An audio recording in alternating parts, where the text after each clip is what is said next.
Hi guys, so this is my first video. So today I'm going to talk about GPWS. It is one type of equipment that installed in a turbine and turbojet engine aircraft to alert the pilot if the aircraft is in intermediate danger of flying into ground or an obstacle. Alright, so this equipment was developed by Donald Batman, one of the Canadian engineer, and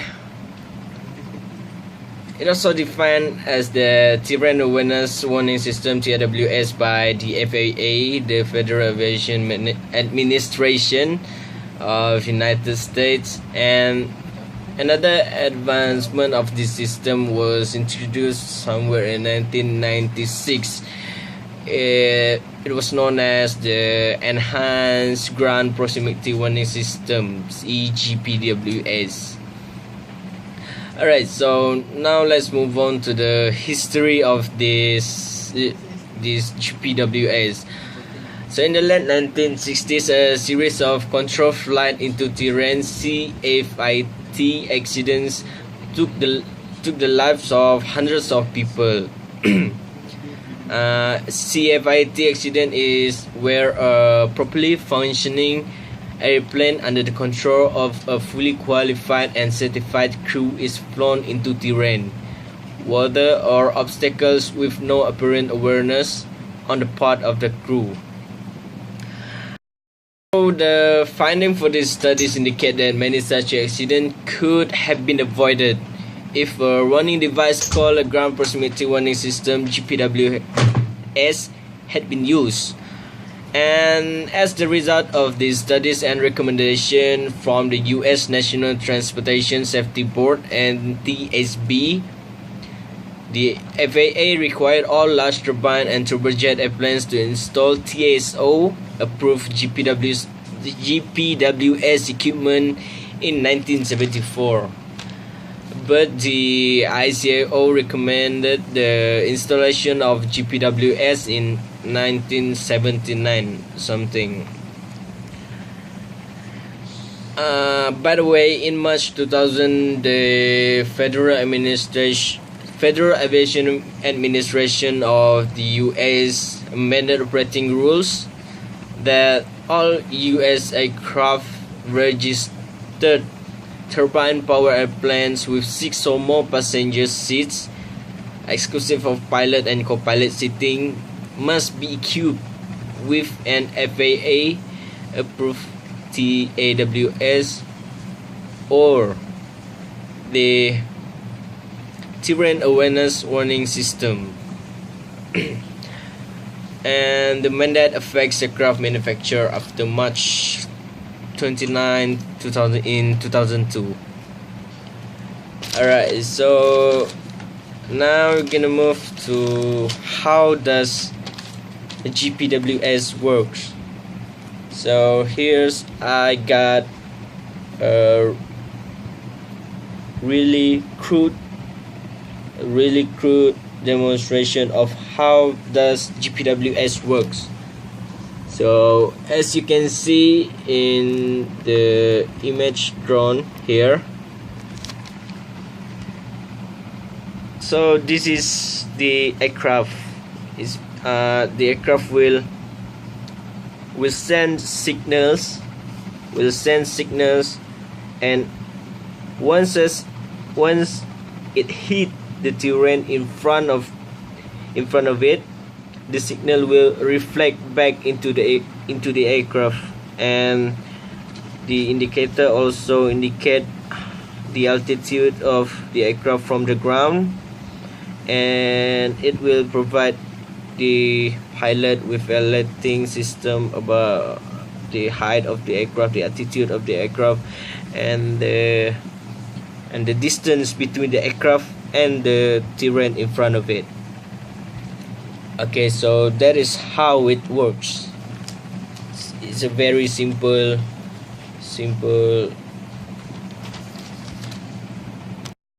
It is a very simple illustration on how GPWS works.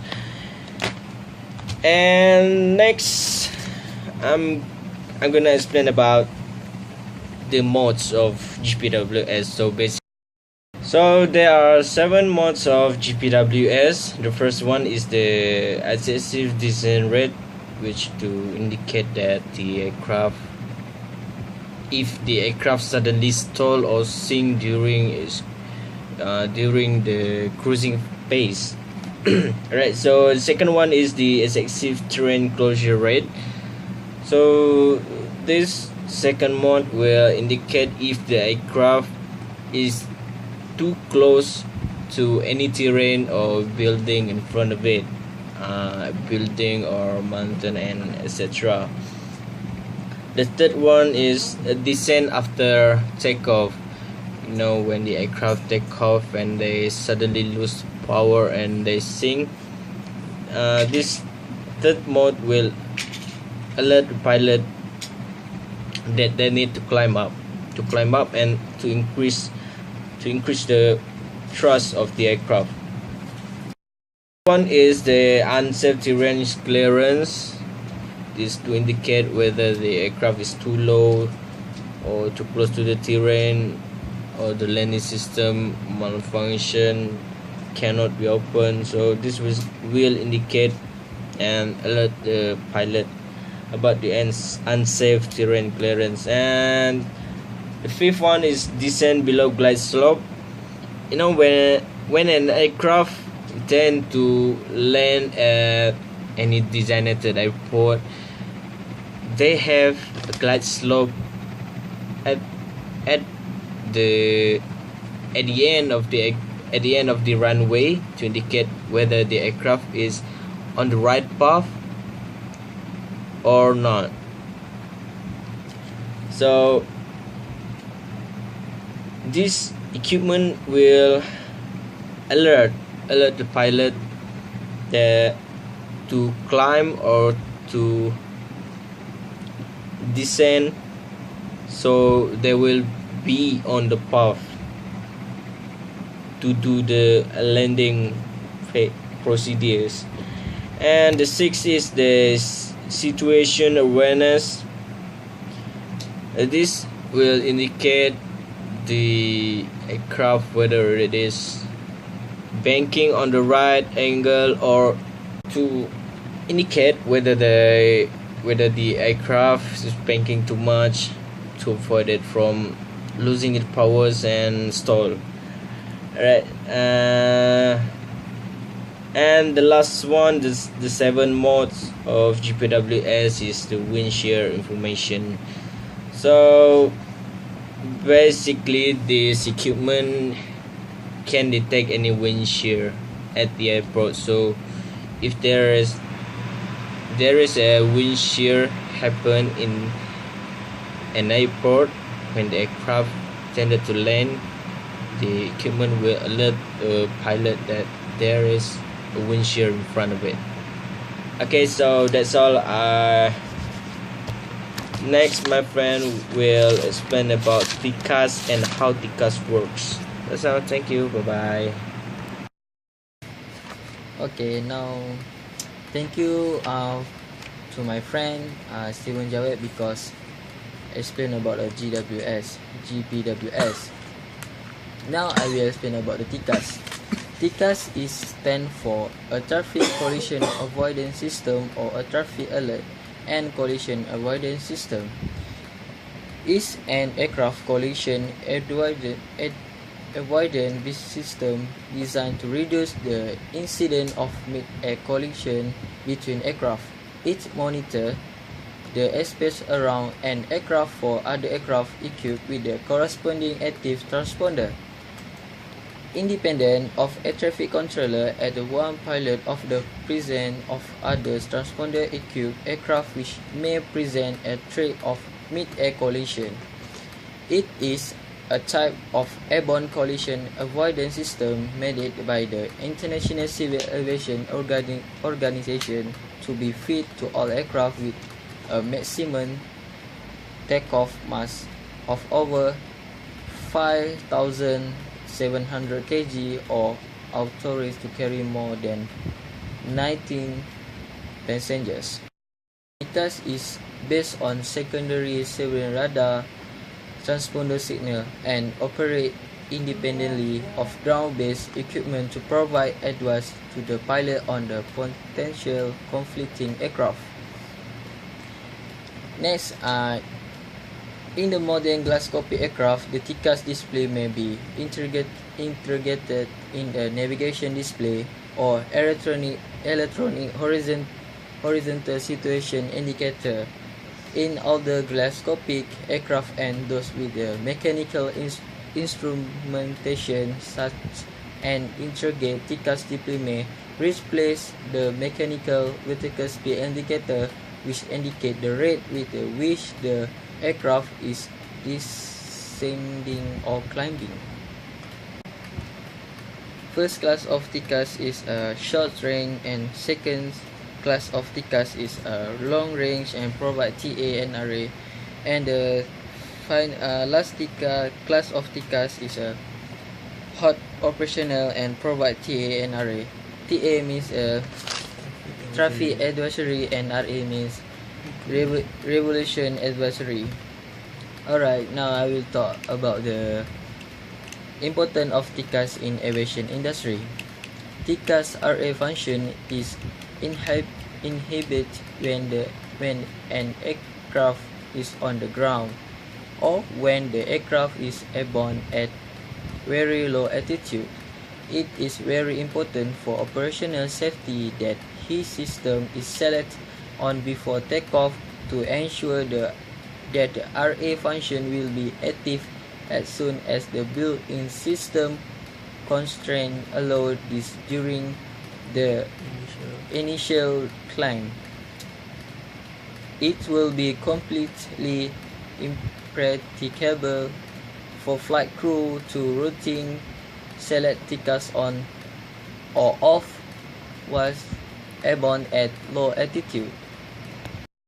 And the last one of the importance of the TCAS is in any case, the TCAS display can continue to provide flight crew with useful situational awareness information both below the RA inhabit altitude and while on the ground when an aircraft is about to line up onto takeoff runway or when crossing an active runway while spacing in or out. This is particularly useful in non-radar airports or in poor visibility as a means to check the runway approach for aircraft about to land when lining up for departure or when crossing an active runway while taxiing. Alright, this is about the definition of TCAS and importance of the TCAS in aviation industry. And the next person will talk about how does TCAS work. Thank you. Okay, thank you Ahmad Syamil bin Baharuddin for explaining about the definitions and the importance of the TCAS. So my name is Syed Muhammad Imran bin Syed Zakaria. So I'm gonna explain about how TCAS work. First of all, I'm gonna tell about the TCAS consists of antennas on aircraft body, computer, processor and TCAS display inside cockpit. TCAS antenna continually surveys the airspace around an aircraft and transmit the signal. So here is transponder. This transponder, as we all know, is an antenna that if an aircraft doesn't have the transponder, the TCAS won't display the aircraft inside the cockpit. I'm gonna explain about how TCAS works furthermore. Aircraft relative altitude also will be displayed when target aircraft are displayed on the TCAS screen as different symbols which show level of threat. So here is the example of a negative 0.3 feet above, display a target 300 feet below and climbing. So he has stated that we as main aircraft needed to climb up for as stated in the TCAS display inside the cockpit. So the target aircraft is below us, so that we need to climb up for 0.3 feet above. Okay, so now here I'm gonna show how TCAS display inside the cockpit. So there are two modes, TA and RA. The TA and RA is, TA is traffic advisory, and the RA is resolution advisory. The traffic advisory, it helps the pilots in the visual search for the intruder aircraft and alert them to be ready for a potential resolution advisory. So resolution advisory is an avoidance maneuvers recommended to the pilot. So the traffic advisory, it will happen when an intruder or the target aircraft be at 45 seconds or 35 seconds from the collision area. So the resolution advisory is when it happens when an intruder be at 30 and 20 seconds from the collision area, and the RA will be sound warning as climb or descend, and so on. For the traffic advisory will be sound warning traffic. So here it will the TCAS screen will be displayed inside the cockpit as like this. This is the blue, the outside area of the TAU. So this is the outrange area when an aircraft, if the aircraft is at here,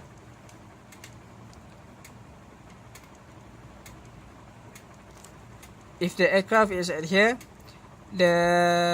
TCAS inside the cockpit will be signal to the pilot so that they know that there's an aircraft incoming towards them. So this is the border, they will give a signal to them. So this is the TA area, which I said before. It will happen when 45 to 35 seconds from the collision area. So here, when an aircraft is at here, the sound it will be like traffic to the aircraft. So the RA area is when the intruder aircraft is too near to the main aircraft, which is us, and it will sound like climb and descend to avoid from collision and so on. So the TCAS display